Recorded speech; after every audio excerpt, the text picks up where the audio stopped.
What is going on, everybody? Welcome to Cage My IQ. Today is my UFC 286 picks and predictions by yours truly, Cage. We got a wonderful card for you, brought to you by UFC in London. They're going to be fighting at the O2 Arena. The main event is Leon Edwards versus Kamaru Usman. 3, the trilogy. They're tied at 1. Remember the last fight in August? Kamaru Usman was dominating the fight, and then Leon Edwards took the fight in the 5th round with a crazy leg kick knockout to claim the UFC welterweight championship of the world. But now they're fighting in the third and last fight of the trilogy. But before we get into this 15-fight prediction show, I want to give a shout out to our sponsor at W Energy. Use promo code CAGEIQ to receive 10% off your purchase. Once again, that's W Energy. They're the energy drink without all the bad stuff in it. It's a great product. I drink it now all the time. It's good for you.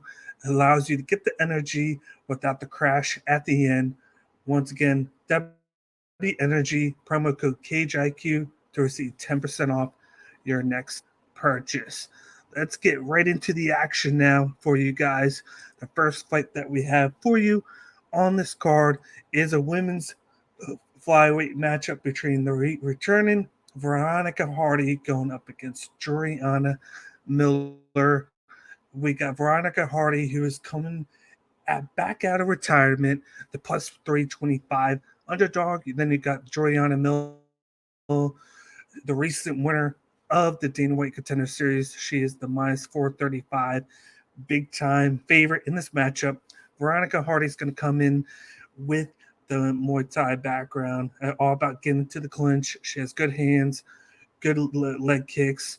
And then you got Juliana Miller, who is primarily a grappler. She's going to look to get in the jiu-jitsu clinch, take you down, and then ground and pound you or submit you. She has limited striking on the feet. But I got Juliana Miller win this one by 3rd round submission. I think she dominates on the feet with her grappling. She takes down Veronica Hardy several times, and she gets the 3rd round submission. I might do a little sprinkle on Juliana Miller inside the distance, but I definitely like her odds in this one moving forward on Saturday. Let's move on to the next fight here. We got Jai Herbert going up against Ludwig Klein, and this is contested at the lightweight division. I like this matchup here because we got a boxer going up against another boxer here. We got Jai Herbert, who's going to be the bigger reach advantage here in this matchup.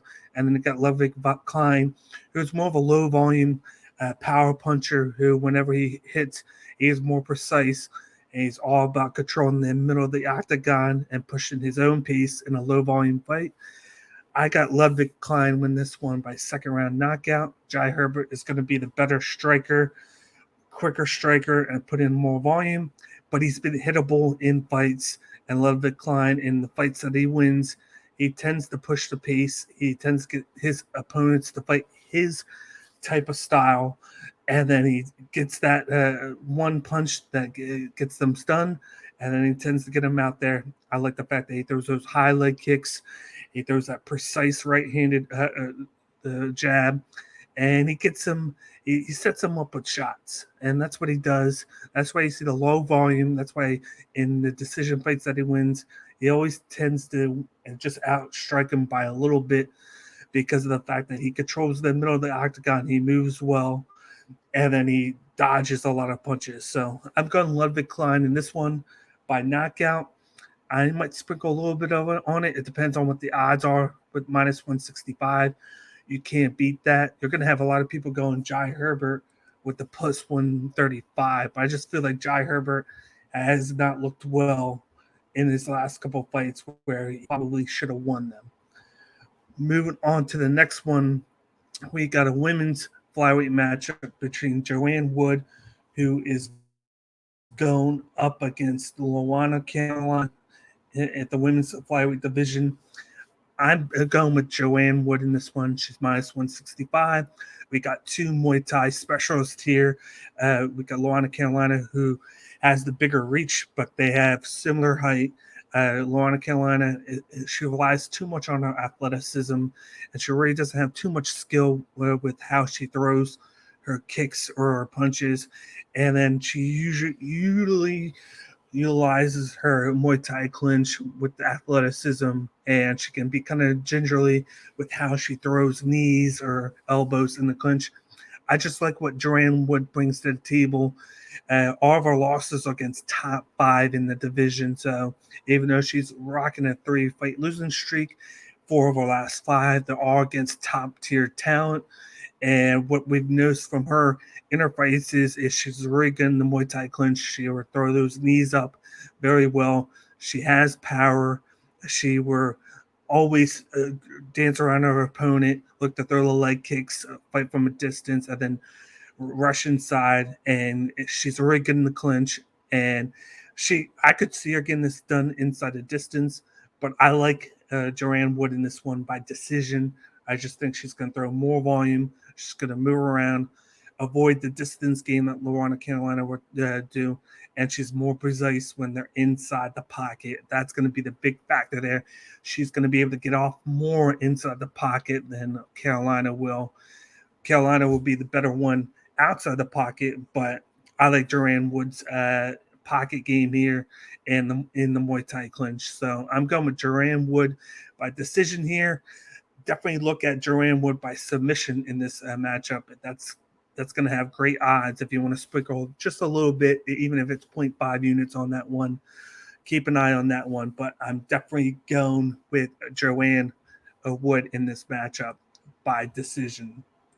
Moving on to the next fight on the card, we got a men's flyweight matchup between Jake Hadley going up against Malcolm Gordon. We got Jake Hadley, who is the minus 335 heavy favorite. And then we got Malcolm Gordon, who is the plus 250 underdog in this matchup. We got Jake Hadley, who has that boxing and that grappling background. He does a little bit of wrestling. He's going to look to throw at you inside the pocket, but then he's going to, whenever he overextends his punches, he looks to crash into the clinch, throw you against the cage, and try and take you down and then ground and pound you. He does a very good job of it, and that's why I'm leaning towards Jake Hadley to win this one by decision. Malcolm Gordon is very well with his striking. He has power in his hands. He's good with his jiu-jitsu. He's just overtaken by a lot of his opponents at times where he doesn't get the fight into his wheelhouse, and then he lets them dictate the pace, and it gets him out of rhythm and out of sight. And that's why I'm going with Jake Hadley in this one by decision. I think it's going to be close. I don't like the odds. I think the odds favor Jake Hadley too much. I think it's more of a 50-50 fight here. But I'm still going with Jake Hadley by decision. I think he's going to do more volume, get into the clinch. He's going to be better with the grapple, and he's going to get the fight down to the ground. And his ground and pound is one of the best out of some of the up-and-coming fighters. So I'm going with him by decision in this matchup. Moving on to the next fight here.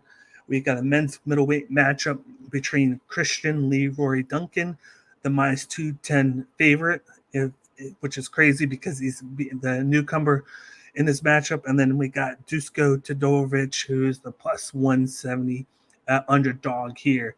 I like the newcomer in this matchup, Christian Leroy Duncan. He has that kickboxing Muay Thai background where he's really good with his hands. He likes to throw a lot of flying knees. He has 2 wins by flying knee in the last 5 fights. He's a guy that likes to dictate the pace. He likes to move around, throw high leg kicks to the side. He has great cardio. He doesn't waste too much energy when he doesn't have to.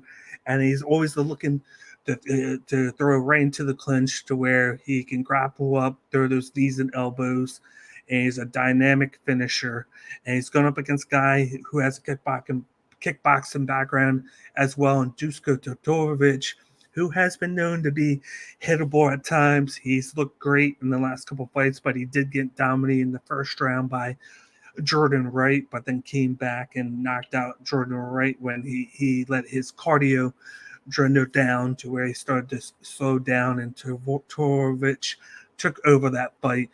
But I just like Christian's pace, his striking, and his just finishing rate in this matchup. I think minus 210 is high of a mark to be the favorite, but I do like him in this matchup by second round knockout here. I think he gets it done the first round with the striking, with the output, and then he gets it Duško finished in the second round with a flying knee. So I'm going with him in this matchup. So once again, Leroy Duncan by second round KO.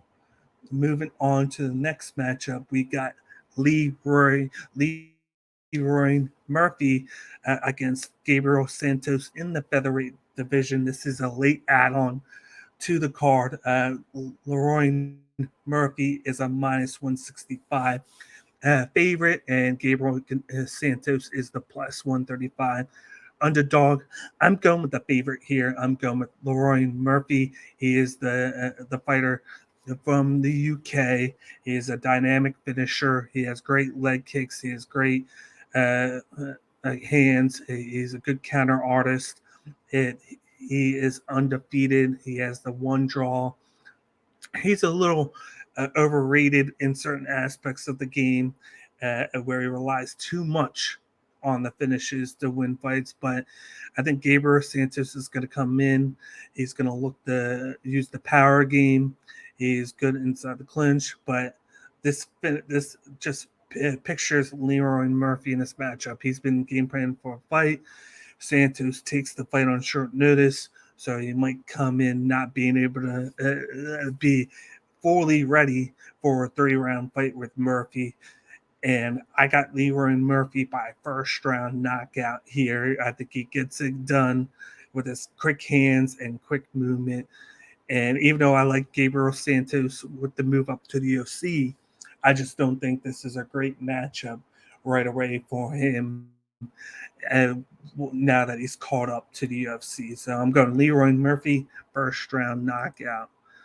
Let's move on to the next matchup. It's a UFC men's flyweight matchup between the prodigy Muhammad Mokaev, the minus 800 heavy favorite, going up against Jafel Filho, who is the plus 550 underdog.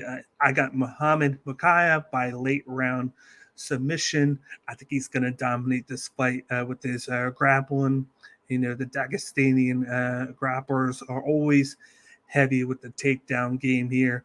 He's going to come in here, take down Jafel Filho several times, and look to get the finish with ground and pound or submission. I do think that in his last fight against Malcolm Gordon, it was kind of a bad thing to see that his cardio was looking bad towards the end of that third round, and Gordon was able to get a lot of volume off in that fight. But I think right now Malcolm Gordon has good cardio, and he was able to just take advantage of the situation. And I don't think Filho's going to be able to. Jafel Filho has good grappling, good takedowns, and good ground and pound, but I don't think he's going to be able to defend the takedowns from Mokaev, who's just relentless in his first 3 fights in the UFC. He's averaging 4 to 5 takedowns a fight, and he's just dominating on the mat there. And he's had a couple of finishes, but he's the type of guy that's not going to look to keep the fight on the feet. He's going to look to push his opponent back, get the fight to the mat, and dominate there with the transitions, ground and pound, and submission entries. So in this one, I got Muhammad Mokaev by third round submission. If you're going to play this game here, betting-wise, you're definitely going to have to look by Muhammad Mokaev by submission or inside the distance here, because at minus 800, you're just not going to get enough back to warrant playing this one or risking the matchup altogether. Let's move on to the next fight on the card. We got a men's lightweight matchup between Sam Patterson, who's going up against the newcomer Yanal Ashmoz here. I'm going with Sam Patterson, who's the minus 280 favorite. There's a little bit of wondering if I could go with Yanal Ashmoz at plus 225, but he is very small for this move up at lightweight. He is really a 145er. I think he's too small for a lightweight. He has the skills, but I don't think it's going to translate at lightweight. I think eventually he's going to make the move down to 145, which is the rightful spot for him. Even though I think he is the better striker and the better clinch-up artist in this matchup, Sam Patterson's just going to have that huge reach that you see, a 6'3" to 5'9", that's going to play a huge factor in this matchup. 78-inch reach, and I know Ashmoz has a smaller reach by a lot. He's going to have 10 pounds on Ashmoz after weigh-ins when he can put the weight back on, because Ashmoz is usually 145. And it's just not going to translate at this high level. He's going to put on more volume. He's going to dictate the pace. He's going to push, against the cage. At the end of the day, I got Sam Patterson by decision in this matchup. I might look to play Sam Patterson by decision. I might look at inside the distance, or I might look at over 1.5 rounds on this fight. I'm definitely going to look at every inch of the bend scale on this fight, because I think it's one that could be very lucrative at the right spot. So definitely keep an eye on that when I put my bet slip out on Friday, because more than likely this fight is going to be there come Friday and Saturday. Moving on to the next fight on the card, we got Chris Duncan going up against Omar Morales in the lightweight division.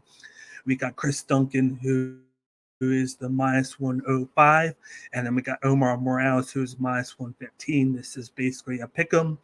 I'm going with Chris Duncan to pull off the upset here. This is his debut in UFC after coming off the Contender Series. He is a guy that's very hittable in fights. He is hit or be hit. Usually every time he hits his opponent, they hit him back. And then but he has power in his hands. He has good striking. He has good movement. It's just that he needs to work on his striking defense. But luckily in this fight, he's going up against Omar Morales, who's 37 years old. His speed is dwindling. He's more on the slow scale when it comes to striking output. His movement is slowing as well. He's been hittable in his fights as well. He has not been the same since losing to Giga Chikatsuke and showcased in the last 3 fights since then. And that's why I'm leaning towards Chris Duncan, even though he's very hittable and he's been stunned in almost every fight in the last 3-4 fights. He showcased that he can get up and throw back at him and make a comeback and win, just like on the Contender Series fight. He got stunned, he got knocked down, but he got up and he knocked his opponent out and came from behind to win. So that's why I'm leaning towards Chris Duncan here. It's more so the fact that he is the underdog in this matchup. He's the younger guy with who's faster, more powerful, and there's more upside with them. So I'm going with Chris Duncan by first or second round knockout in this matchup. I'm going to look to play the money line on here with Chris Duncan. I'm going to look at inside the distance, and I'm going to see how it is under 1.5 rounds. I might play 2.5 rounds if it's very good, but I might look at 1.5 instead. So this is going to be another one that I'm going to look to play at come Friday and Saturday, and hopefully both these guys make weight and I can get the right line come tomorrow when all the prop bets come out. So definitely keep an eye on that. But I'm going Chris Duncan by first or second round knockout. Moving on to the prelim main event. The first fight before we get to the main card, we got a featherweight matchup between Jack Shore, the minus 500 favorite, going up against Makwan Amerikani, the plus 380 underdog. As much as I want to play Makwan Americani because of his dangerous first round capability and that big plus 380 odds there, I'm going with Jack Shore in this matchup. He has to be the favorite. Makwan is first round dependable. He comes out swinging. He comes out guns blazing. But if you get through the first round against him, he just tires out so far. He gets discouraged because of the first round finish not happening. And then usually his opponents take over from there and either finish him in the second or the fight goes to the distance and his opponent wins by a 2-1 victory. And Jack Shore has the skills to outlast him in this fight because, of course, Makwan has the grappling capabilities. He has the hands. He has the speed. But Jack Shore has the jiu-jitsu grappling and the kickboxing background that can keep him at bay for the first couple minutes. He throws good leg kicks. He has a good counter left and right hook. And he throws a jab from here and there. And he can use the grappling as takedowns. He's usually good with that. I see a situation where Makwan's going to dominate the first round. He's going to overwhelm Jack Shore, but then Jack Shore outlasts that, and then I see him finishing Makwan in either the second or third round. I'm leaning towards the third round finish via submission in this one. A lot of people are going to play the knockout in the third round, but I'm going to play the submission because I know Makwan's gas tank's going to be dwindled by then. I see Jack Shore grappling up against Americani, taking the back of him and finishing him via rear naked choke. I think you could get good odds on a over 1.5 or 2.5 in this fight. Jack Shore's, even though he's moving divisions, I think this is a good move for him. I think the matchup is well for him as long as he can get through the first round. And that's why I'm going with Jack Shore by third round submission in this prelim main event. Let's move on to the main card here. We got Marvin Vettori going up against Roman Dolidze in the middleweight division. Marvin Vettori is the 275 favorite, whereas Dolidze is the plus 220 underdog. I'm leaning towards Marvin Vettori by decision in this matchup. Roman Dolidze is coming in this fight on a winning streak. He is looking very well. He has good grappling. He has good counter punching. He has knockout power. And he's been showcasing a little bit of the volume in the fight. But I just think that the Marvin Vettori is going to be too much for him. He dictates the pace a lot. He has high volume. He has a high motor. He has high cardio. He's always moving forward. He's always looking to take his opponents down several times. He's using ground and pound. He's using a jab. He's using the overhand shots. He's just moving constantly, and I just don't think that Roman Dolidze can match the pace and the volume that Marvin Vettori is going to push in this fight. And that's why I'm picking Marvin Vettori by unanimous decision in this matchup. I might play the 275. I might look to play Marvin Vettori versus Roman Dolidze over 1.5 rounds because I think it could be good. I might do the 2.5 because I could get even better. I don't think a finish is going to happen in this fight. I think both guys can have pretty good chins. I think Vettori throws a lot, but he doesn't tend to knock people out as much. It's just all about volume and grappling with them and just overwhelming them throughout the fight, get them off the game, get them moving backwards.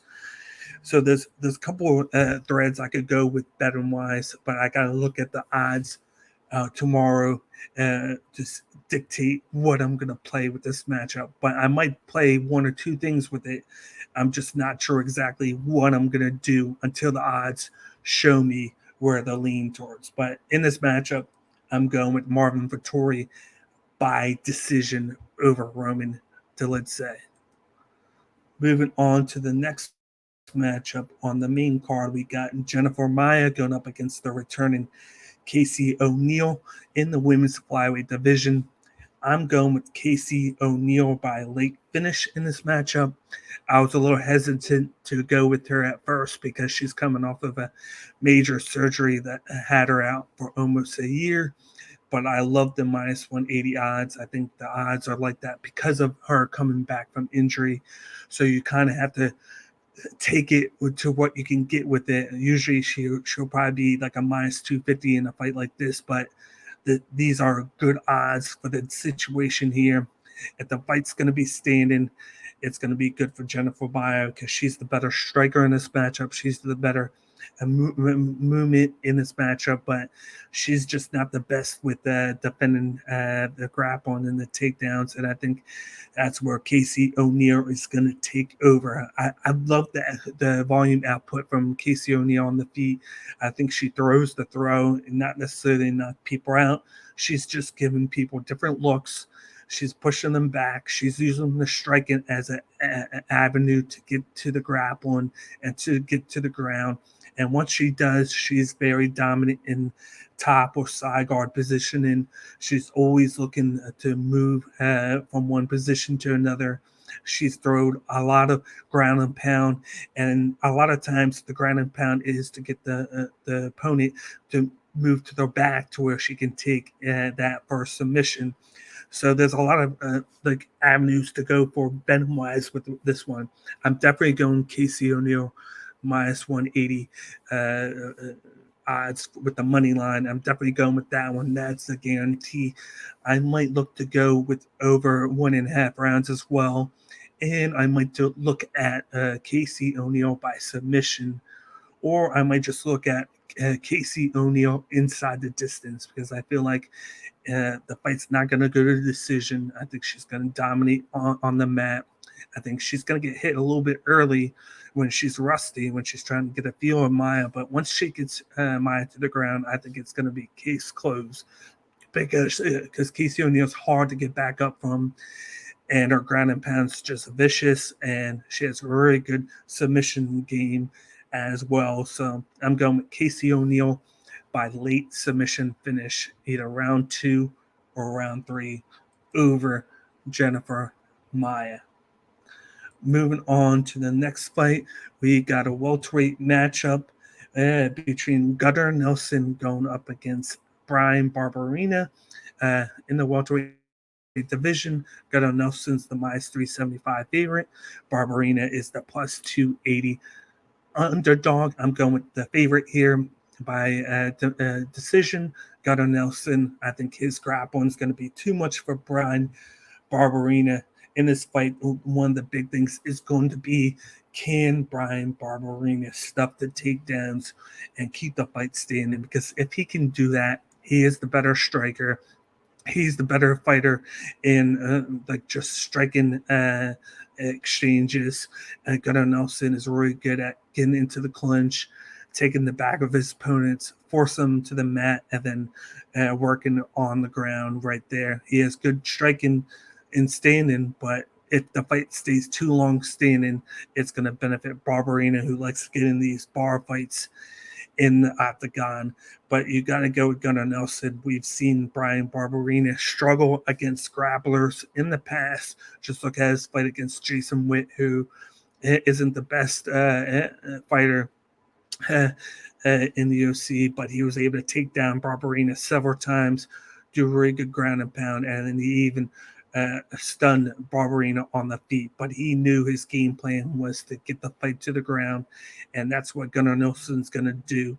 So I'm going with Gunnar Nelson by a unanimous decision in this matchup. I think minus 375 is too big of a Ben odds to go with him on that.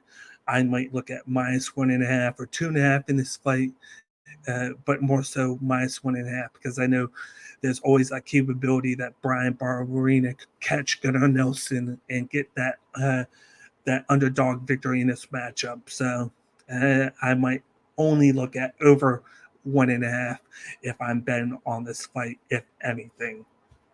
But let's move on to the co-main event of the evening.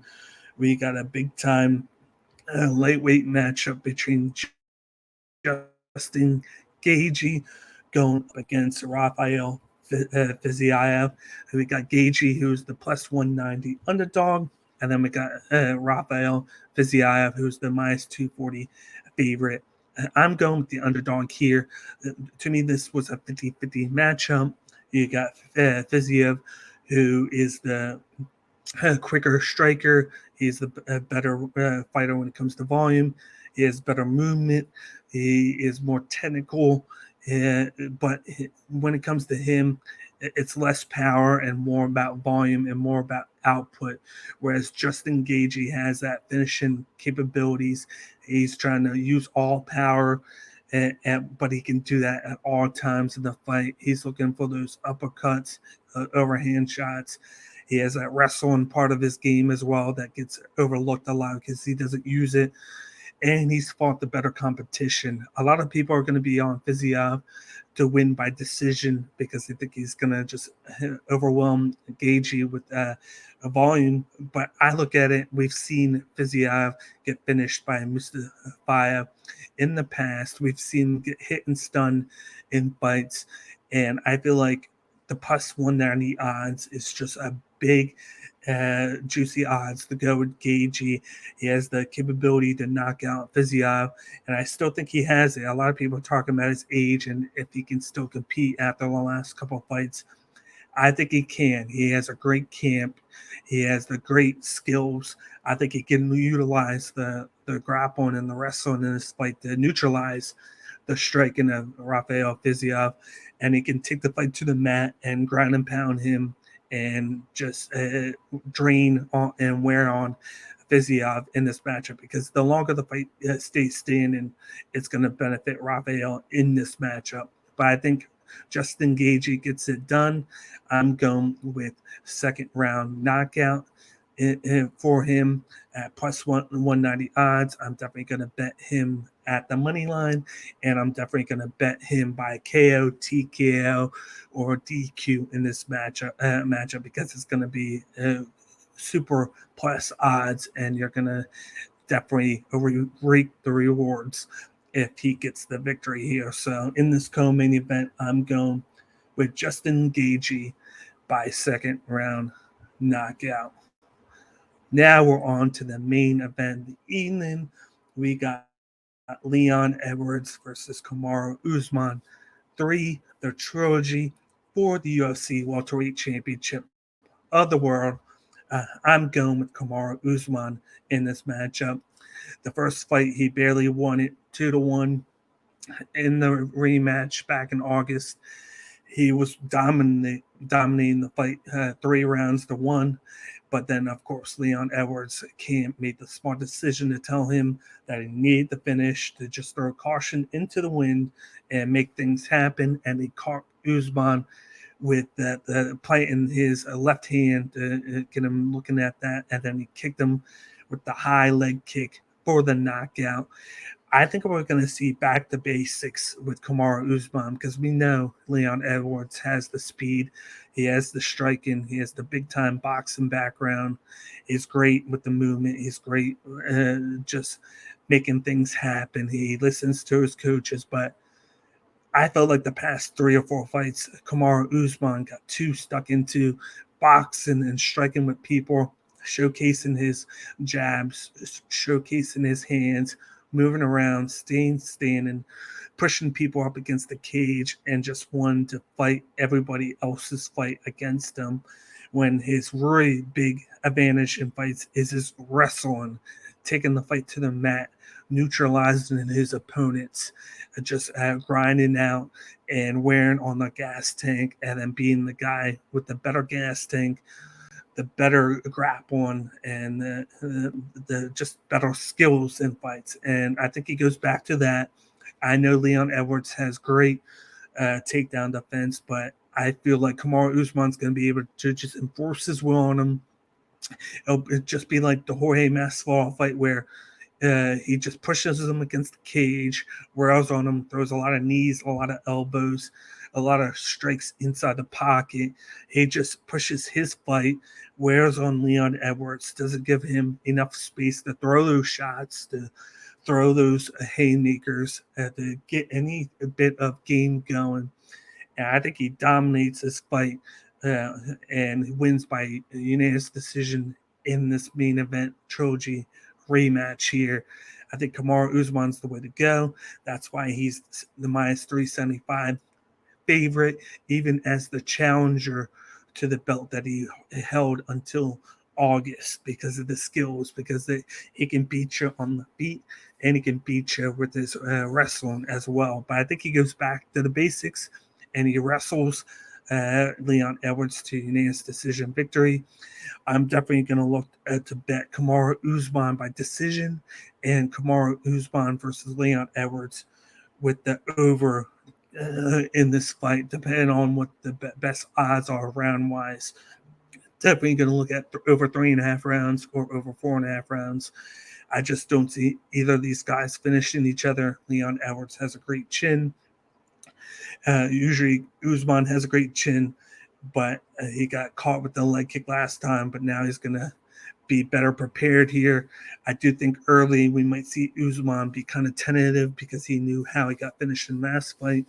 But that's why I think he's going to go towards the wrestling in this matchup to get going and to get back to basics and get back to dominating his opponent. So I got Kamaru Usman win this fight by his decision victory and retaining his UFC welterweight championship belt in the UFC. That'll wrap things up for my UFC 286 picks and prediction show by Cage My IQ. I will be back next week to do my UFC Fight Night picks and predictions. As always, check out all the content on YouTube and social media, of course. And here's the poster for UFC 286 with Leon Edwards and Kamaru Usman. And here is me on social media. I'm on Twitter, Instagram, Twitch, and YouTube. Don't forget to smash the like button down below and hit us up in the comment section and let me know what you think of my picks and my predictions for this pay-per-view in London, England. And once again, if you haven't done so already, smash the subscribe button down below and give us a follow on YouTube.